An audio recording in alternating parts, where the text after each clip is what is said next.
Bom dia, gente. Que Deus venha abençoar o seu dia. A paz do Senhor. Hoje nós queremos, já que na semana passada nós falando a respeito de relacionamento marido, mulher, nós falamos a respeito da mulher, né?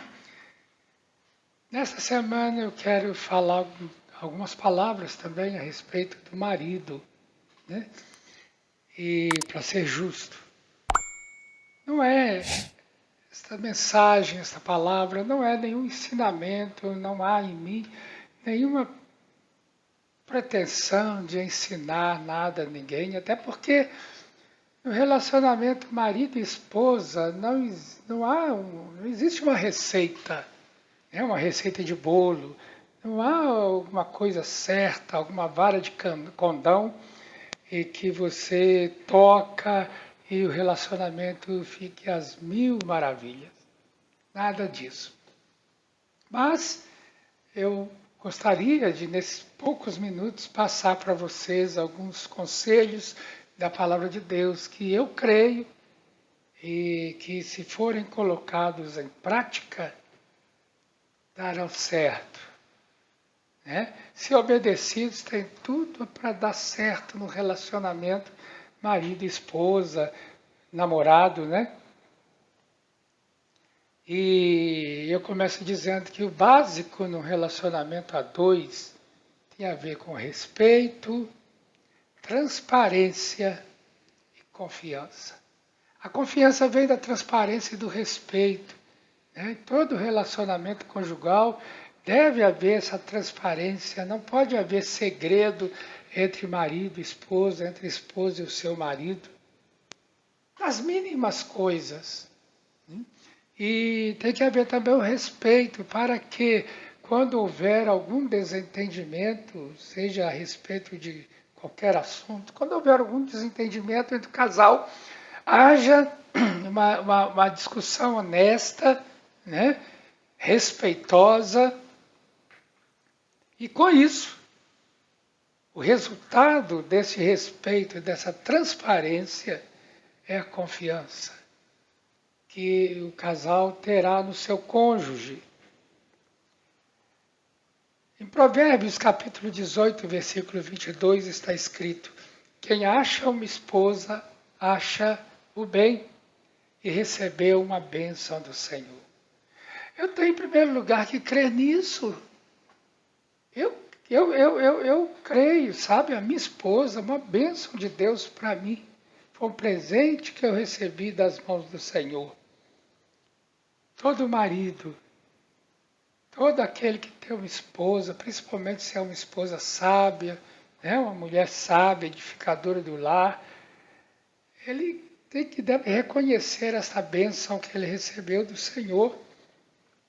E agora, no Novo Testamento, na Epístola aos Colossenses, capítulo 3, 14 e 16, o apóstolo Paulo vai dizer: acima de tudo isto, porém, esteja o amor, que é o vínculo da perfeição. Que a paz de Cristo seja o árbitro no coração de vocês, pois foi para essa paz que vocês foram chamados em um só corpo, e sejam agradecidos. Que haja essa paz no seu relacionamento. Que tem que haver essa paz no relacionamento conjugal, senão não há acordo. E nós vemos que um casal onde não existe um acordo, não tem condição de viverem juntos bem.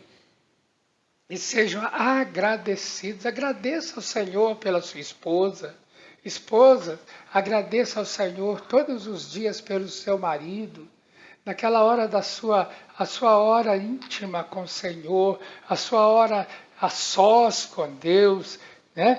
Agradeça ao Senhor pela esposa que Ele te deu, pelo marido que Ele te deu. Mas o apóstolo continua dizendo que a palavra de Cristo habite ricamente em vocês. Instruam e aconselham-se mutuamente em toda a sabedoria, louvando a Deus com salmos, hinos e cânticos espirituais, com gratidão no coração. Que a palavra de Cristo seja ricamente, habite ricamente em vocês. Nós precisamos levar a sério a palavra de Deus, os ensinamentos de Jesus Cristo. O casal deve se instruir, se aconselhar mutuamente, sabe? Não deve haver, ou não pode haver, sabe,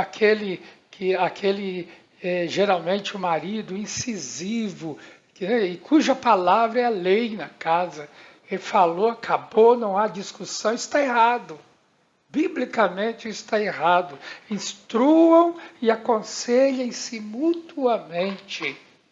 Na minha casa, eu e minha esposa, e antes nossos filhos que já se casaram, todas as demandas sempre foram resolvidas a dois. E antes, quando as crianças que estavam em casa, elas também participavam, sabe? Nós sempre discutimos os assuntos, discutimos aquilo que tem que ser resolvido, ou que tem que ser feito, ou não feito. Né? Nós discutimos isso a dois, entre eu e a minha esposa, de modo transparente, né? De modo respeitoso, transparente, com confiança um no outro, e as coisas sempre deram certo. Graças a Deus por isso. Sempre chegamos, sabe, num denominador comum. Uma discussão dos assuntos implica em que haja, né, o respeito. E o respeito, nessa forma, ele se manifesta em que nenhum dos dois são donos da verdade. Tem que haver a prontidão em se abrir mão de alguma opinião, de algum desejo, de alguma coisa, mutuamente. Isso é que a Bíblia chama de instruir e aconselharem-se mutuamente em toda a sabedoria. Há que haver esta sabedoria no casal, né? Principalmente no marido, porque nós homens temos a tendência de monopolizar as decisões da família, e não pode ser assim. O marido deve amar a sua esposa, como também Cristo amou a igreja, diz a palavra de Deus. Mas como nós confundimos isso? Como Cristo amou a igreja e se entregou por ela? Jesus amou a igreja abrindo mão de si mesmo, até o ponto de morrer na cruz. Mas eu vejo muitas pessoas falando, maridos, vocês têm que estar prontos, vocês têm que morrer pela sua esposa. Não é isso. Não é a ideia, não é a que é passada geralmente, de que alguém vai dar um tiro na esposa e o marido entra na frente. Não é isso. Também, é claro, né? Mas não é isso. Quando a palavra de Deus diz que o marido deve amar a sua esposa como Cristo amou a igreja e se entregou por ela, ele quer dizer que é abrir mão de si mesmo em favor da sua esposa, é abrir mão abrir mão das suas razões. E aí cabe bem aquele provérbio que hoje é muito comum, né? Que a pessoa diz assim, eu não quero ter razão, eu quero ser feliz. Entra muito esse provérbio de abrir mão das suas razões, abrir mão das suas coisas, dos seus pensamentos, do seu modo de ser, em prol da sua esposa. Só que isso é vice-versa, né? Se a esposa também age dessa forma, o seu relacionamento deve ser uma bênção. Tem tudo para ser um relacionamento abençoado. E aí vem a palavra de Deus e diz que o marido deve conceder à esposa aquilo que lhe é devido, e a esposa conceder ao marido o que lhe é devido.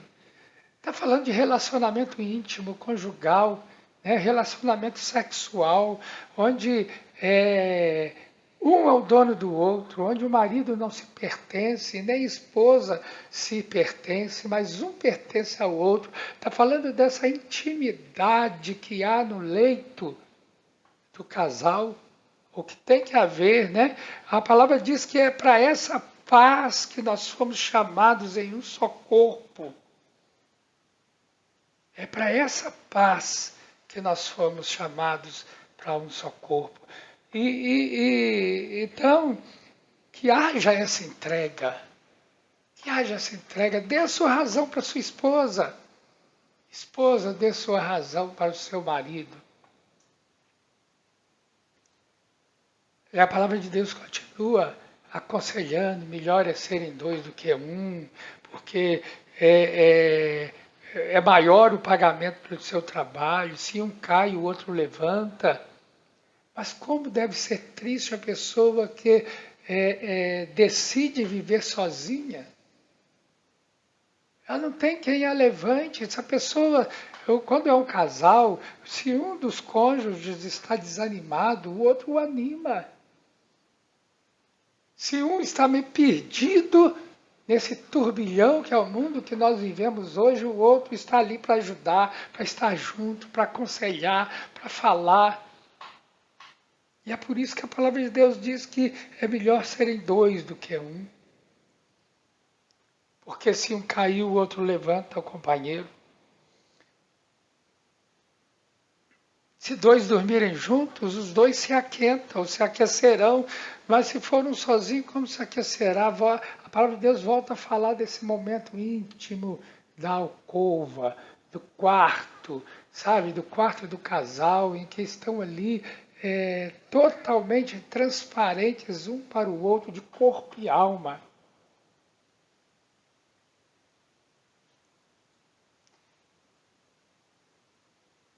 E aí que a palavra de Deus diz que o cordão de três dobras não se rompe com facilidade. Meu irmão e minha irmã, o meu desejo é que haja entre vocês, no seu relacionamento, tá?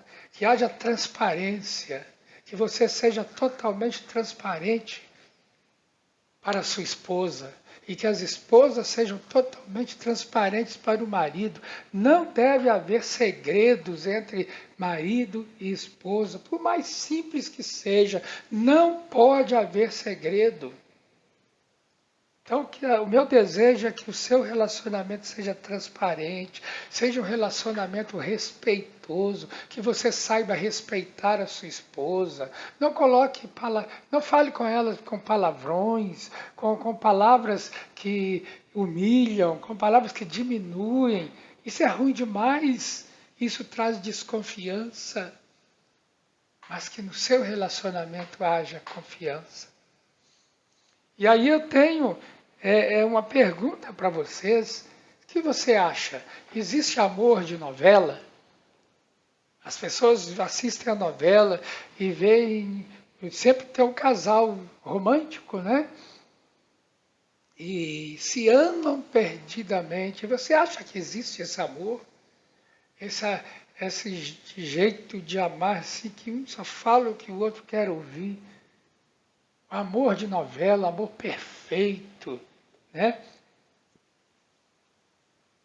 Meu irmão e minha irmã, não existe amor de novela. Existe o amor na vida real. E qual é a diferença entre os dois? É que na novela tem jeito de editar o filme. Na novela, se o diretor da novela, ou do filme, se o beijo não saiu perfeito, na hora exata, na posição correta, ele diz, para, vamos gravar de novo. E essa cena é gravada, né, várias vezes, 10, 20, 30 vezes, até que fique perfeita. E aí vai para o ar. Na vida real não tem como ser assim. O que você falou vai ficar. Não tem jeito de editar a sua voz, o que você falou, a sua palavra. O que você fez vai ficar.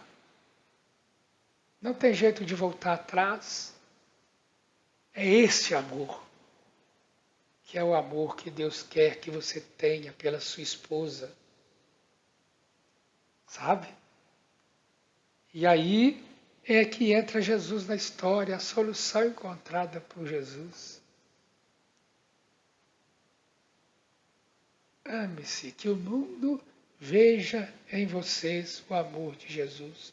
E para que isso aconteça, o que ele ensinou foi perdão. Perdoe-se mutuamente. Perdoa aquela palavra que foi colocada de uma maneira errada, aquela palavra que foi dita numa hora que não poderia ser dita, aquela ação que foi feita sem pensar, que foi vivida de uma maneira, de repente, assim, sem pensar no que está nas consequências. Perdoe, perdoe, perdoe a sua esposa. Esposa, perdoe o seu marido sempre. Viva com isso no seu coração, sabe? Essa prontidão em perdoar. E você verá que o seu casamento vai ser uma benção em nome de Jesus. Que o Senhor te abençoe.